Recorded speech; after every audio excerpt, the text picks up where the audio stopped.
Indian cinema ലോകം വലിയൊരു മാറ്റത്തിന്റെ പാതയിലൂടെ കടന്നുപോയ വർഷമാണ് 2023.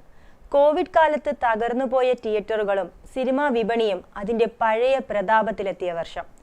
സിനിമ മാർക്കറ്റ് ചെയ്യുന്നതിലും പുതിയ തരം രീതികൾ കണ്ടെത്തിയ വർഷം. OTT പ്ലാറ്റ്ഫോമുകളുടെ വളർച്ചയിൽ തിയേറ്ററുകൾ അടപടലം പൂട്ടുമെന്ന് ഒരു ശ്രുതിയുണ്ടായിരുന്നു. പക്ഷേ തിയേറ്ററുകൾ 2023 മികച്ച നേട്ടം കൊയ്തു. ജയിലർ, ലിയോ, ജവാൻ, പത്താൻ, സലാർ, ഗദ്ദാർ 2, ടൈഗർ 3, രോമാഞ്ചം, RDX എന്നിവ തിയേറ്ററുകളിൽ നിറഞ്ഞോടിയ ചിത്രങ്ങളായി.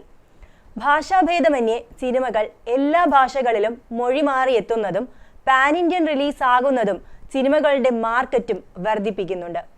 അത്തരത്തിൽ നോക്കുമ്പോൾ ഇന്ത്യൻ സിനിമയെ സംബന്ധിച്ച് ഒരു മികച്ച വർഷമായിരുന്നു 2023.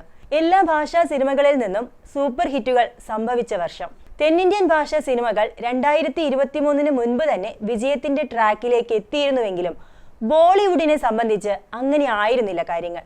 സൂപ്പർ താര ചിത്രങ്ങൾ അവിടെ തുടർച്ചയായി പരാജയപ്പെട്ടുകൊണ്ടിരുന്നു. എന്നാൽ 2023 ബോളിവുഡിന്റെ വമ്പൻ തിരിച്ചുവരവാണ് നമ്മൾ കണ്ടത്. അതിന് കാരണക്കാരനായത് മറ്റാരുമല്ല, ബോളിവുഡിന്റെ കിങ് ഖാൻ തന്നെയാണ്.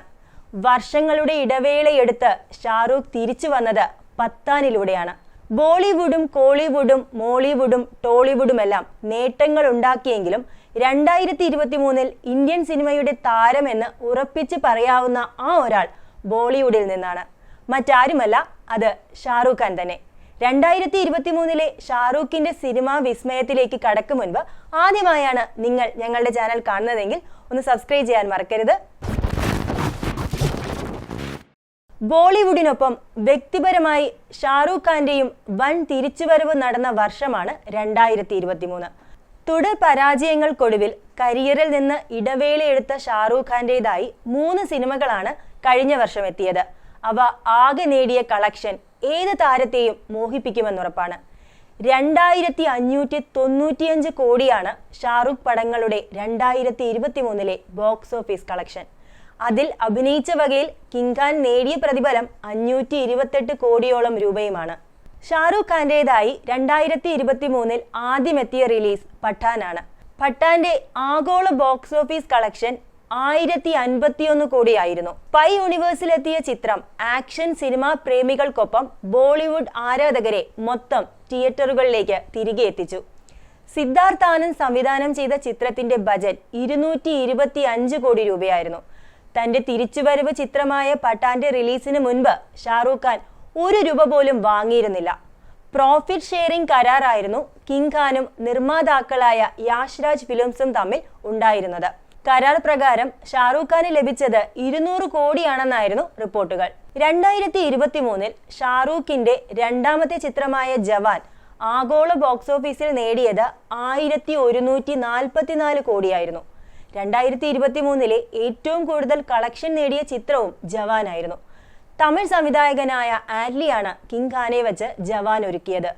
ദീപിക പദുക്കോണും നയൻതാരയും നായികമാരായി എത്തിയ ചിത്രം ഒരു മാസ് മസാല എന്റർടൈനർ ആയിരുന്നു. ദക്ഷിണേന്ത്യൻ പ്രേക്ഷകർ കൈവിട്ടിട്ടും ബോളിവുഡ് ആരാധകർ ചിത്രത്തിന് തുണയായി മാറി. ജവാനിൽ 100 കോടി പ്രതിഫലവും ലാഭത്തിന്റെ 60% എന്നതായിരുന്നു ഷാരൂഖിന്റെ കരാർ. ഇതുപ്രകാരം 300 കോടിയോളം രൂപയാണ് ഷാരൂഖിന് ലഭിച്ചത്. കഴിഞ്ഞ വർഷത്തെ ഷാരൂഖിന്റെ 3ാമത്തെ ചിത്രമായ ഡങ്കി ക്രിസ്മസ് റിലീസായാണ് തിയേറ്ററുകളിലെത്തിയത്. ഹിറ്റ് മേക്കർ രാജ്കുമാർ ഹിരാനി ഒരുക്കിയ ഡ്രാമ ജോണറിലുള്ള ചിത്രം ഇതുവരെ നേടിയ കളക്ഷൻ 400 കോടിയുമാണ്. ഡങ്കിയിലെ വേഷത്തിന് 28 കോടി മാത്രമാണ് ഷാരൂഖ് വാങ്ങിയത്. ചിത്രത്തിന്റെ നിർമ്മാണ പങ്കാളിയുമാണ് ഷാരൂഖ് ഖാന്റെ റെഡ് ചില്ലീസ് എന്റർടൈൻമെന്റ്. ഈ വിജയങ്ങളോടെ ബോളിവുഡിലെ തന്റെ താരസിംഹാസനം ഷാരൂഖ് അരക്കിട്ടുറപ്പിച്ചു. ഒപ്പം ഇന്ത്യൻ സിനിമയുടെ യഥാർത്ഥ കിങ് താൻ തന്നെയാണ് എന്ന് ഷാരൂഖ് തെളിയിച്ചിരിക്കുകയാണ്. 2024 ഷാരൂഖിന്റെ വിജയഗാഥ തുടരുമെന്ന് നമുക്ക് പ്രത്യാശിക്കാം. നിങ്ങളുടെ പ്രതീക്ഷകളും വീഡിയോയ്ക്ക് താഴെ പങ്കുവയ്ക്കാൻ മറക്കരുത്. കൂടുതൽ സിനിമാ വിശേഷങ്ങളുമായി കാണാം. ബൈ.